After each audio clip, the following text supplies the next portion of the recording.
Books that were rejected by publishers then became classics. The Diary of a Young Girl by Anne Frank was rejected by multiple publishers who said the market wasn't interested in Holocaust memoirs and that readers wanted to move on from wartime stories. Editors believed the diary was too depressing and personal to appeal to general audiences, and some publishers worried that Holocaust literature wouldn't sell well in the 1950s. When the book was finally published in 1952, it became one of the most important and widely read books of the 20th century, translated into over 70 languages.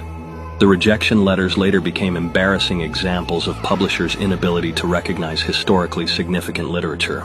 Lord of the Flies by William Golding was turned down by 20 publishers who called it absurd, uninteresting, and too dark for readers who preferred optimistic adventure stories. Editors complained that a novel about children becoming savages was unrealistic and would never appeal to either adult or young adult audiences. The book was finally published by a small press in 1954 and went on to become required reading in schools worldwide, selling millions of copies and winning the Nobel Prize for Literature.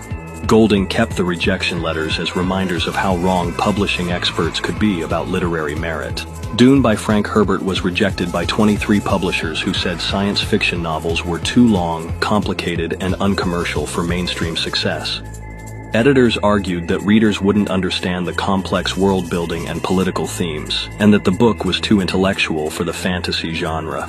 When Chilton Books finally published it in 1965, Dune became the best-selling science fiction novel of all time and spawned a multimedia franchise worth billions of dollars. The rejections demonstrated how publishers consistently underestimated readers' appetite for sophisticated storytelling and complex fictional universes.